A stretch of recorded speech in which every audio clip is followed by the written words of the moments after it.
Okay, start करते हैं polity. और पॉलिटी में हम लोगों ने कल जितना भी पार्लियामेंट्री कमिटी वगैरह थी या राष्ट्रपति के जो ऑर्डिनेंस थे उसको हम पूरी तरीके से कंप्लीट कर चुके हैं। मतलब हमारा जो गवर्नमेंट का पोर्शन था, सेंट्रल गवर्नमेंट का, वो पूरी तरीके से कंप्लीट हो गया है। अब हम चलते हैं आर्टिकल 124 की तरफ। और आर्टिकल 124 में सुप्रीम कोर्ट की चर्चा है। किसकी चर्चा है? Supreme court. पहले मैं लिखता हूं कि आर्टिकल 124 में foundation of supreme court, foundation of supreme court. Supreme court को हम शॉर्टकट में क्या लिख दें? एससी। ठीक है, एससी। वो कास्ट वाला एससी मत समझ लेना, यहाँ सुप्रीम कोर्ट है, एससी मतलब सुप्रीम कोर्ट। तो सुप्रीम कोर्ट के गठन की चर्चा कौन से आर्टिकल में है? आर्टिकल 124। हमारे भारत में अगर हम बात करें तो मैं इमेज ले लूं अपने इंडिया की, ये हमारा रहा प्यारा भारत। ठीक है, हम अगर अपने भारत में बात करें तो कितने सुप्रीम कोर्ट हैं? Can you tell me? एक ही सुप्रीम कोर्ट है। ठीक है, दिल्ली में। कहाँ है? दिल्ली में। दिल्ली में एक सुप्रीम कोर्ट। ठीक है, एक सुप्रीम कोर्ट। अब थोड़ा इसके बेसिक्स को समझते हैं कि जैसे पहली बार सुप्रीम कोर्ट को बनाया गया था 1950 में। कब बनाया गया? फाउंडेड 1950। और जब उसे बनाया गया था तो उस वक्त सुप्रीम कोर्ट में कुल कितने जज थे? जज 1950 के टाइम में, तो मैं यहां कर देता हूं, इसी यहां लिखता हूं जज। उस वक्त कुल 7 जज थे। यानी हम जजों को अगर मेंबर कह दे तो कोई दिक्कत? मेंबर नहीं। ठीक है, लेकिन अभी के वक्त में, करंट सिचुएशन में अगर हम मेंबर्स की बात करें, मेंबर्स, तो टोटल 34 हैं। इन 34 में से 33 जज plus 1 chief justice of India होते हैं। ठीक है, ये भी क्या है? सुप्रीम कोर्ट के जज होते हैं, लेकिन इनको पूरे सुप्रीम कोर्ट का सुप्रीम बना दिया जाता है, जिसे हम कहते हैं CJI। CJI, chief justice of India. Chief justice of India. इस वक्त भारत के जो 50वें CJI हैं उनका नाम क्या है? चंद्रचूड़। चंद्रचूड़। ठीक है, चंद्रचूड़। चंद्रचूड़, चंद्रचूड़ साहब, मैं फोटो दिखा देता हूं। ये क्या है? बड़ा कर दे। ये इस वक्त के हमारे भारत के चीफ जस्टिस ऑफ इंडिया है। 50वें चीफ जस्टिस ऑफ इंडिया। ठीक है, 50वें चीफ जस्टिस ऑफ इंडिया। तो अगर हम बात करें कि सबसे पहली बार सुप्रीम कोर्ट को कब बनाया गया? 1950 में। उस वक्त कुल कितने मेंबर थे? 7। अभी के वक्त में कुल कितने मेंबर हैं सुप्रीम कोर्ट में? 34। 34 में से 33 जो होते हैं उन्हें हम सुप्रीम कोर्ट के जज के रूप में जानते हैं, और एक जो होते हैं इन जजों को संभालने वाले, चीफ जस्टिस ऑफ इंडिया, यानी जजों के हेड। जजों के हेड, ये भी जज ही होते हैं, बट उनको प्रमोट करके क्या बना दिया जाता है? CJI, chief justice of India. Chief justice of India. इतना क्लियर हुआ? ओके, समझते हैं कि किसी भी मतलब कि सुप्रीम कोर्ट का जो जज है वो बनने के लिए क्या एलिजिबिलिटी होती है? एलिजिबिलिटी, एलिजिबिलिटी किसके लिए? जज ऑफ सुप्रीम कोर्ट। जज ऑफ सुप्रीम कोर्ट। ठीक है, एलिजिबिलिटी क्या है? पहली चीज कि तुम किसी हाई कोर्ट में 10 साल वकील रहो। वकील को हम क्या कहते हैं? एडवोकेट। एडवोकेट। या या या किसी हाई कोर्ट में 5 साल जज रहो, जज रहो, तब तुम्हारा जो प्रमोशन होगा वो सुप्रीम कोर्ट के जज के तौर पर हो सकता है। ये पहली एलिजिबिलिटी है।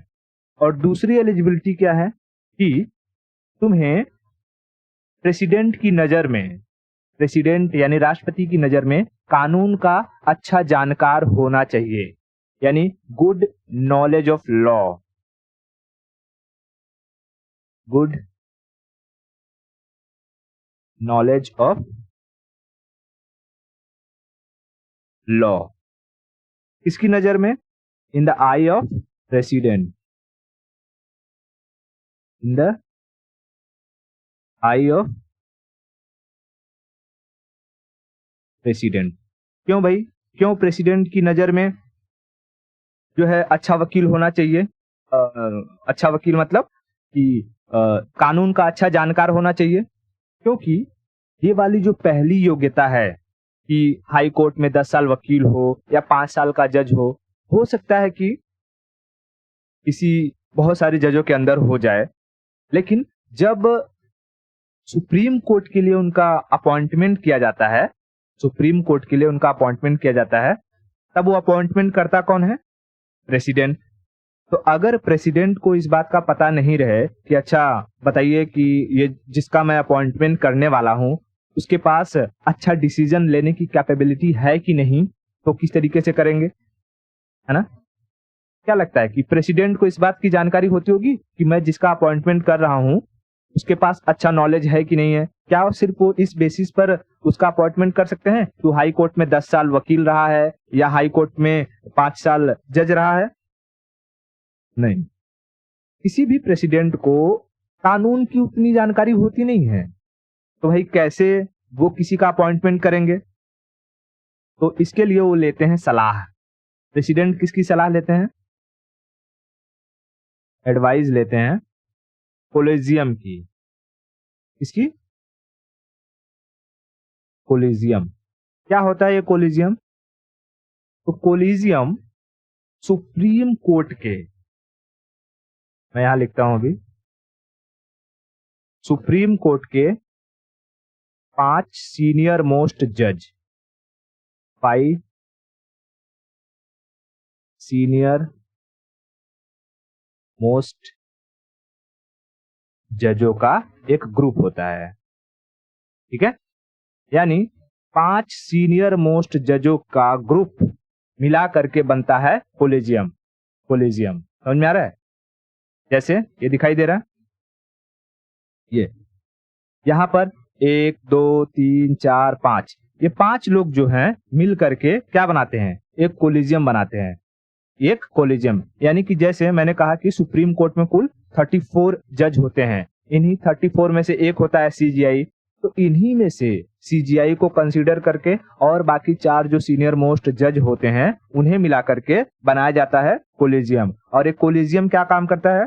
ये कोलिजियम शॉर्ट लिस्ट करता है नाम को, नेम शॉर्ट लिस्ट।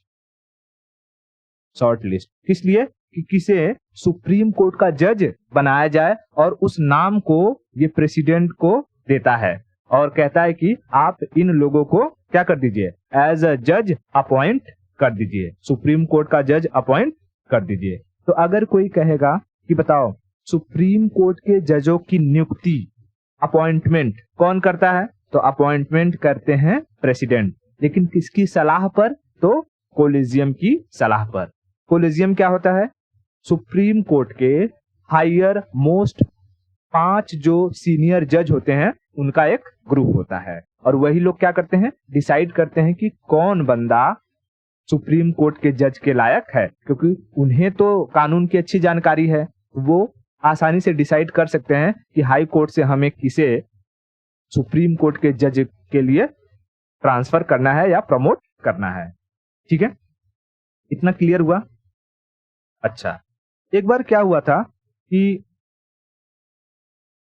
जब कांग्रेस गवर्नमेंट थी, कांग्रेस गवर्नमेंट, उन्होंने सोचा कि ये जो सुप्रीम कोर्ट के जजों की नियुक्ति है, इसमें हमारा कोई दबदबा नहीं चल पा रहा है। कोई भी बड़े से जो भी सुप्रीम कोर्ट के जज होते हैं, वो बड़े से बड़े नेता को ऐसे ही झाड़ देते हैं, कुछ भी खरी खोटी सुना देते हैं, कभी भी बुला लेते हैं, सब मालिक मालिक मालिक करके भागते हुए आ जाते हैं। तो गवर्नमेंट ने सोचा कि इनके अपॉइंटमेंट में हमारा भी कुछ योगदान होना चाहिए ताकि हम भी अपना दबदबा बना सके। तो इसके लिए कांग्रेस गवर्नमेंट ने एक जो है कमिटी को, एक कमीशन को गठित किया जिसका नाम था national judicial appointment committee, NJAC। क्या था ये? नेशनल जुडिशियल अपॉइंटमेंट कमिटी, ठीक है, नेशनल जुडिशियल अपॉइंटमेंट कमिटी। ये ऑर्डिनेंस लाया गया था जब कौन थे, अपने प्रधानमंत्री थे ये मनमोहन सिंह, उनके द्वारा ऑर्डिनेंस लाया गया था, लेकिन पास नहीं हो पाया था, लोकसभा और राज्यसभा के द्वारा पास नहीं हुआ था। तो मैं यहां लिख देता हूं कि पीएम जो थे कौन थे, अपने मनमोहन सिंह,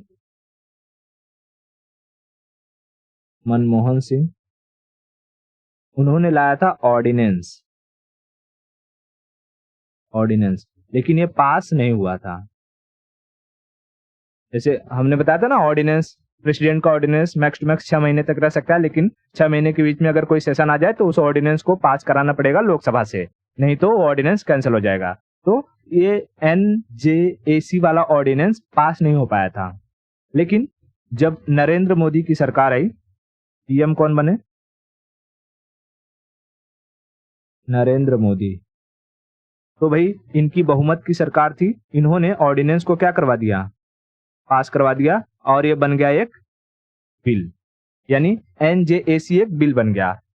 और इस बिल में क्या क्या चीजें थी कि कितने मेंबर होंगे ये कमिटी, इसमें 6 मेंबर्स को रखा गया था, 6 मेंबर्स को रखा गया था, जिसमें कहा गया था कि इसमें से 2 होंगे सीनियर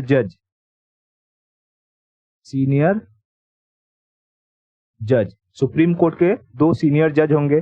उसके बाद इसमें से 2 और होंगे जो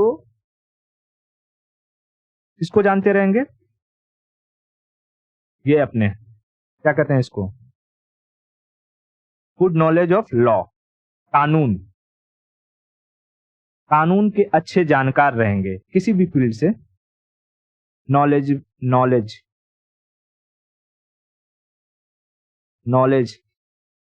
अबाउट लॉ, ठीक है, नॉलेज अबाउट लॉ यानी नॉलेजेबल पर्सन, जिन्हें कानून की अच्छी जानकारी हो, तो ऐसे लोग रहेंगे। चाहे वो किसी यूनिवर्सिटी के प्रोफेसर्स हो सकते हैं जो लॉ वगैरह को पढ़ाते हों, ठीक है, या उनके जो लॉ मिनिस्टर वगैरह होते हैं वो हो सकते हैं, मतलब तो ऐसे पर्सन होने चाहिए जो कानून के अच्छे जानकार रहे। उसके बाद 2 लोगों को इसमें इंक्लूड और किया गया था, एक तो थे पीएम और दूसरे थे लॉ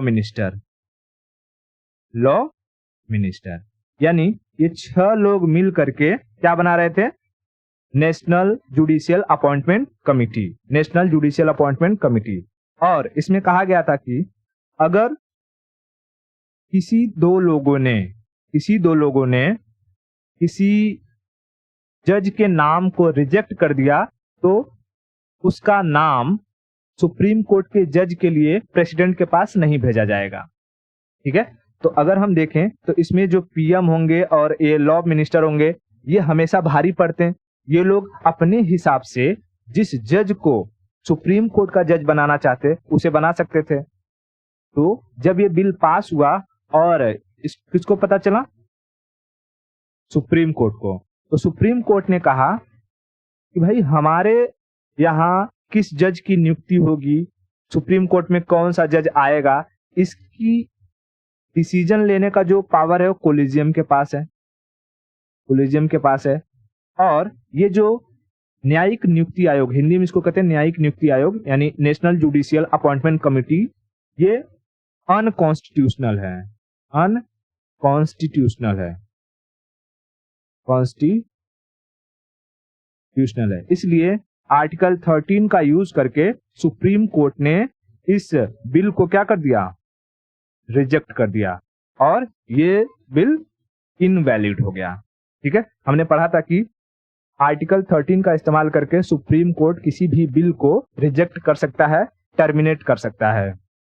ठीक है, तो सुप्रीम कोर्ट ने न्यायिक नियुक्ति आयोग, नेशनल जुडिशियल अपॉइंटमेंट कमेटी को क्या कर दिया, खत्म कर दिया। ठीक है, इसे खत्म कर दिया। इतना क्लियर हुआ? ओके, तो हमने क्या क्या समझ लिया कि भाई सुप्रीम कोर्ट की स्थापना कब हुई थी, गठन हुआ था 1950 में। उस वक्त कुल 7 मेंबर थे, लेकिन अभी के वक्त में कुल 34 मेंबर है, जिसमें से 33 जज और एक सीजीआई होते हैं, चीफ जस्टिस ऑफ इंडिया। अभी के 50वें chief justice of India Chandrachud हैं। ठीक है, उसके बाद हमने देखा एलिजिबिलिटी क्या होनी चाहिए कि सुप्रीम कोर्ट का जज बनने के लिए आपको हाई कोर्ट में 10 साल की वकालत करी होनी चाहिए या 5 साल तक आप जज होने चाहिए। उसके बाद आपके पास कानून की अच्छी जानकारी होनी चाहिए प्रेसिडेंट के नजर में। उसके बाद किसका अपॉइंटमेंट किया जाएगा, उसके लिए कोलेजियम डिसाइड करती है। कोलेजियम 5 सीनियर जजों का एक ग्रुप होता है सुप्रीम कोर्ट के, और वो लोग नाम देते हैं कि किसे सुप्रीम कोर्ट का जज बनाना है। प्रेसिडेंट को नाम जाता है, प्रेसिडेंट साहब उन लोगों का अपॉइंटमेंट करते हैं। न्यायिक नियुक्ति आयोग के बारे में बता दिया, ये चीज समझ लिया। अब हम समझते हैं कि जो ये होते हैं अपने जज होते हैं सुप्रीम कोर्ट के, उनका टेन्योर कितना होता है। टेन्योर इसका सुप्रीम कोर्ट के जज का, ठीक है, सुप्रीम कोर्ट के जज का। देखो इनका टेन्योर 6 साल या 65 ईयर एज, 65 ईयर एज। ठीक है, या तो अगर जैसे कि कोई इंसान है वो सुप्रीम कोर्ट का जज बना कब, 50 साल की उम्र में, तो मैक्स टू मैक्स कहां तक सर्विस दे सकता है, 56 ईयर की एज में। लेकिन अगर कोई बना 60 साल की उम्र में तो जाएगा 65 साल की आयु तक। लेकिन अगर कोई बना 63 साल की उम्र में तो भी वो 65 में ही क्या हो जाएगा, रिटायर हो जाएगा। यानी वो यहाँ पर 2 साल की ही सर्विस दे पाएगा। यहाँ पर 5 साल की सर्विस दी, यहाँ पर उसने 5 साल की सर्विस दी। तो जरूरी नहीं कि 6 साल की सर्विस दी, जरूरी नहीं कि कोई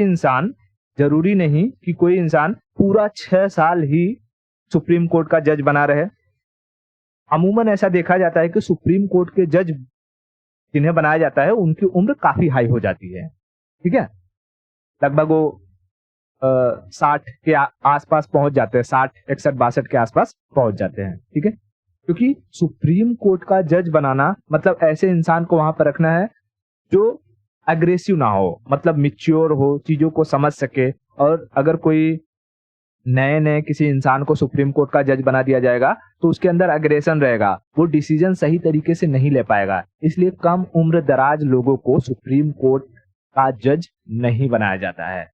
are you getting my point? Okay, बहुत बढ़िया। अच्छा, मान लो कि अगर सुप्रीम कोर्ट का कोई जज है जो अपना डिसीजन लेने में काबिल नहीं है। ठीक है, मतलब कि वो कुछ भी डिसीजन दे रहा है कि जैसे मान लो कोई किसी का फंडामेंटल राइट का वायलेशन हुआ और वो सुप्रीम कोर्ट गया हो, तो ज्यादा कुछ नहीं कि मान लो कि किसी ने 24 घंटे तक कमरे में पकड़ के रख दिया था। ठीक है, 24 घंटे से अधिक, और उसे नहीं छोड़ रहे थे। लेकिन सुप्रीम कोर्ट के पास वो केस गया तो उस जज ने कहा कि जिसने 24 घंटे से अधिक जिस बंदे को पकड़ के रखा है उसको फांसी दे दी जाए। और ऐसे ही उसने 3-4 बार करने लगा। तब लोग देख रहे हैं कि ये कौन सी बात है, मतलब 24 घंटे से अधिक पकड़ कर रखने पर फांसी दे दी जा रही है। मतलब हो सकता है कि ये जो जज है इनका दिमाग खिसक चुका है। ठीक है, तो ऐसी सिचुएशन में या तो जज खुद क्या कर दे, इस्तीफा दे दे। लेकिन अगर जज खुद इस्तीफा नहीं दे रहा है, रेजिग्नेशन नहीं दे रहा है, तब ऐसी सिचुएशन में लाया जाता है रिमूवल प्रोसेस, यानी उन्हें अपने पद से हटाया जाएगा। रिमूवल प्रोसेस सेम प्रेसिडेंट के रिमूवल की तरह होता है। प्रेसिडेंट के लिए हम इम्पीचमेंट वर्ड यूज करते हैं और यहाँ पर रिमूवल प्रोसेस यूज करेंगे कि जैसे जिस जज को हटाना है, पहले तो लोकसभा में से 1/4 मेंबर ये कहने चाहिए कि हाँ हम उस जज को हटाना चाहते हैं, ठीक है। उसके बाद 2/3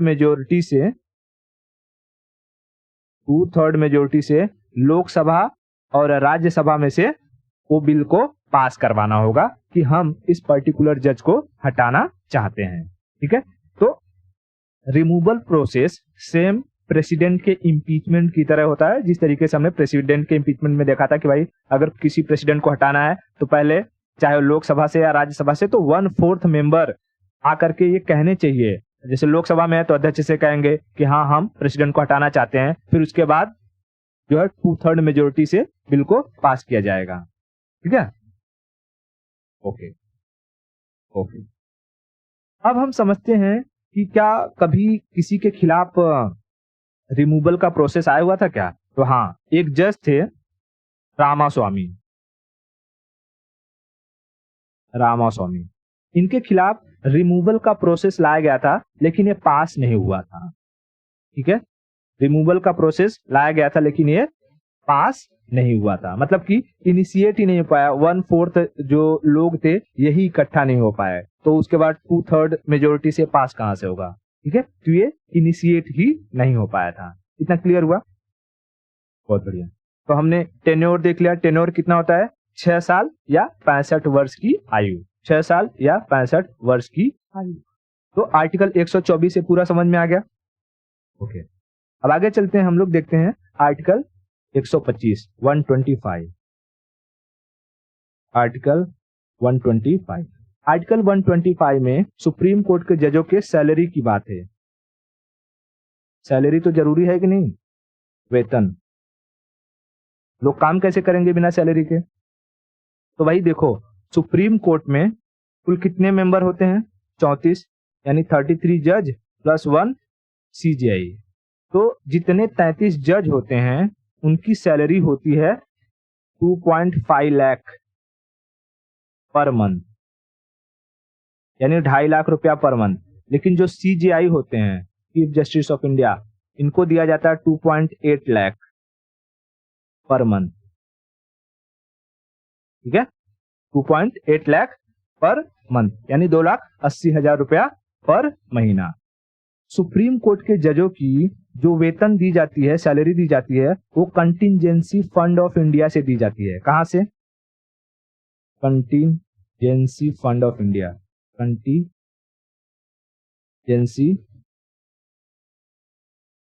फंड ऑफ इंडिया। हम जानते हैं कि जैसे भारत में 2 तरीके के बैंक खाते होते हैं भारत सरकार के, कंटिजेंसी फंड, एक कंसोलिडेटेड फंड। तो कंटिजेंसी फंड में से जिसे भी सैलरी दी जाती है उनकी सैलरी को हम रोक नहीं सकते हैं, ना ही उनमें हम कमी कर सकते हैं, ठीक है।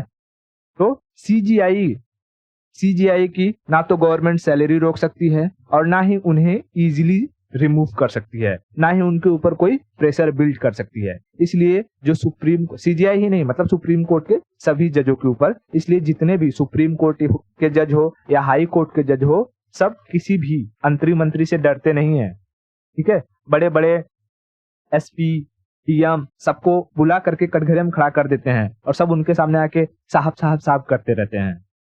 समझ में आया? ओके। अच्छा, अगर कहेगा कि सुप्रीम कोर्ट के जजों का अपॉइंटमेंट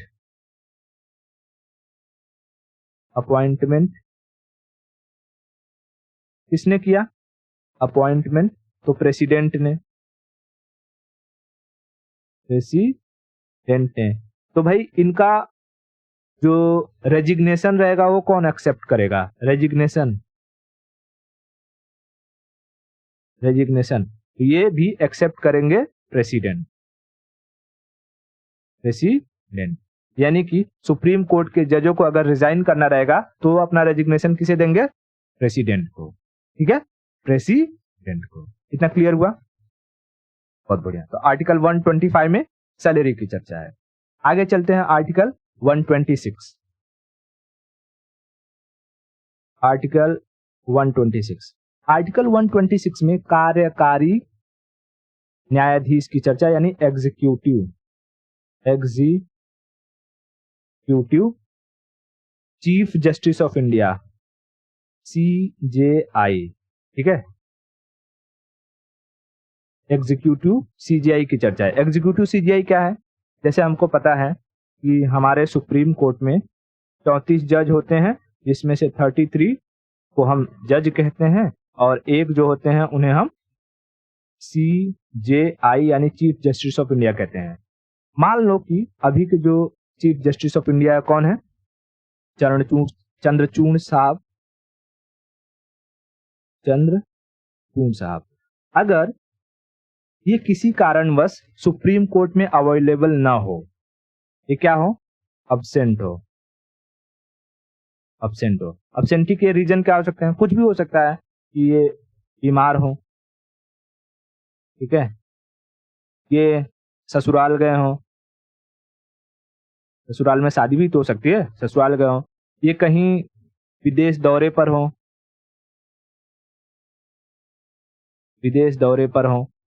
ठीक है, या कुछ भी हो सकता है। कोई भी किसी भी वजह से अगर CJI सुप्रीम कोर्ट में अवेलेबल नहीं है, तब CJI का पोस्ट को कौन देखेगा? तो ये जो 33 लोग हैं, इन्हीं में से किसी एक पर्सन को जो सीनियर मोस्ट पर्सन रहेंगे, उन्हें क्या बना दिया जाएगा? CJI। और ये बंदा तब तक CJI के पोस्ट पर बैठा रहेगा जब तक चंद्रचूड़ साहब वापस लौटकर नहीं आते, ठीक है। तो जब तक ये CJI के पोस्ट पर बैठा रहेगा, इसे CJI की सारी सुविधाएं दी जाएंगी। CJI, इसके द्वारा लिया गया सारा का सारा फैसला CJI का फैसला माना जाएगा। इसे सैलरी दी जाएगी CJI की, ठीक है, 2,80,000।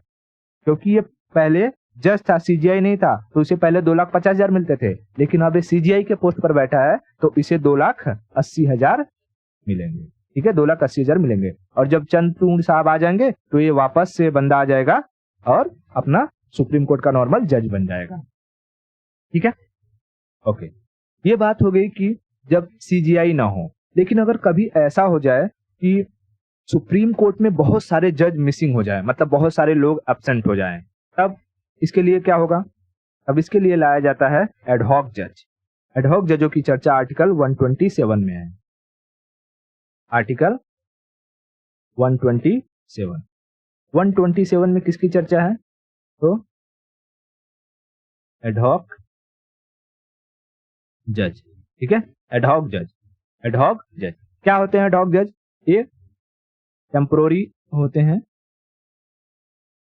टेम्पोररी, जैसे जब सुप्रीम कोर्ट में बहुत सारे जजों की कमी हो जाए, तब देश के हाई कोर्ट से, जैसे अगर हम भारत की बात करें, मैं इमेज ले लूं थोड़ा सा, यह हमारा भारत, ठीक है। भारत में कुल इंडिया में कुल 25 हाई कोर्ट हैं, ठीक है। 25 क्या है? हाई कोर्ट हैं। जब हाई कोर्ट पढ़ेंगे तो समझेंगे कहां पर कैसा है, ठीक है। 25 हाई कोर्ट हैं और हर हाई कोर्ट का अपना एक मालिक होता है, जिसे हम कहते हैं chief justice of high court. CJH। जैसे सुप्रीम कोर्ट का होता है ना chief justice of India, supreme court का जो मालिक होता है वो चीफ जस्टिस ऑफ इंडिया कहलाता है, लेकिन हाई कोर्ट का जो मालिक होता है उसे हम chief justice of high court कहते हैं। तो जो सुप्रीम कोर्ट के जज रहेंगे, देखो मैं यहाँ पर एक फ्लो डायग्राम बना रहा हूं कि पहले हम यहाँ कहेंगे कि CJI होंगे सुप्रीम कोर्ट के या पूरे इंडिया के जो जज हैं। उसके बाद यहाँ होंगे प्रेसिडेंट और यहाँ होंगे chief justice of high court, ठीक है। तो सुप्रीम कोर्ट में कितने जजों की कमी है उसके बारे में जानकारी प्रेसिडेंट को देंगे कौन? Chief justice of India. मान लो कि 10 जज चाहिए, तो CJI प्रेसिडेंट से आपसे कहेंगे कि हमें 10 जजों की रिक्वायरमेंट है, और प्रेसिडेंट हर देश के हर जो हाई कोर्ट है वो देखेंगे कि कहां पर ज्यादा किस हाई कोर्ट में ज्यादा जज हैं और वहां से अगर खाली जज हैं तो उन्हें कुछ वक्त के लिए सुप्रीम कोर्ट का जज बनने के लिए लाया जाता है। ठीक है, तो प्रेसिडेंट साहब हर हाई कोर्ट के चीफ जस्टिस से पूछेंगे कि आपके यहाँ क्या कोई जज खाली है जिसे हम सुप्रीम कोर्ट में ला सके। तो अगर जैसे मान लो कि यूपी में 2 हाई कोर्ट है, लखनऊ हाई कोर्ट और इलाहाबाद हाई कोर्ट, और मान लो इलाहाबाद हाई कोर्ट में सबसे अधिक जज यही मिलेंगे, इलाहाबाद हाई कोर्ट में ही।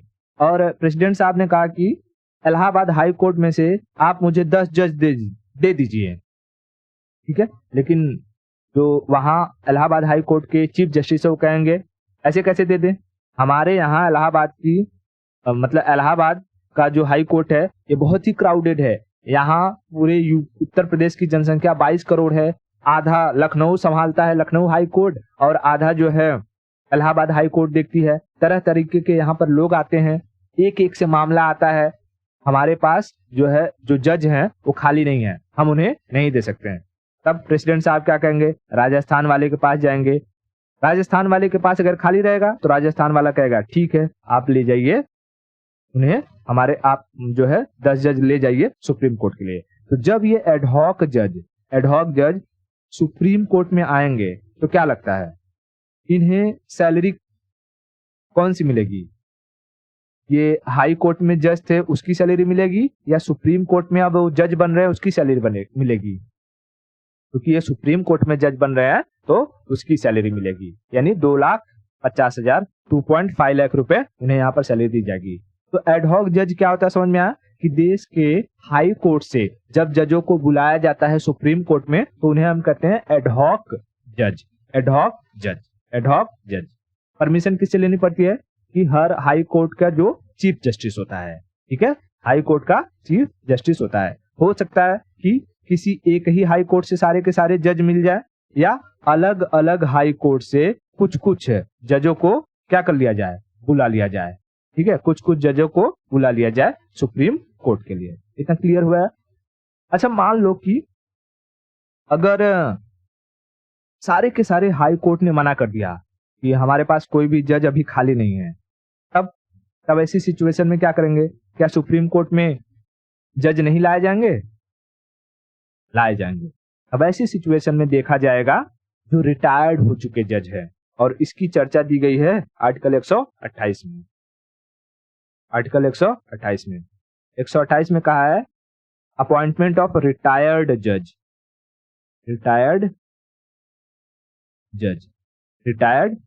यानी जब एडहॉक जज अवेलेबल ना हो, इफ एडहॉक जज not available, then we bring या appoint या president appoint retired जज। ठीक है, रिटायर्ड जज। इतना क्लियर हुआ? ओके। अच्छा, कोई पूछेगा कि अच्छा बताओ ये रिटायर्ड जज और एडहॉक जज में से, मैं यहां लिखता हूं एडहॉक जज और रिटायर्ड जज, इन दोनों का अपॉइंटमेंट जैसे हो गया सुप्रीम कोर्ट में, ठीक है, तो सुप्रीम कोर्ट में अच्छे तरीके से काम कौन करेगा या कौन सुप्रीम कोर्ट के लिए अच्छा होगा, एडहॉक जज या रिटायर्ड जज? तो एडहॉक जज, क्योंकि एडहॉक जज अभी भी हाई कोर्ट का जज है और अगर उसने सुप्रीम कोर्ट में कोई गड़बड़ की तो उसे हाई कोर्ट से बर्खास्त किया जा सकता है।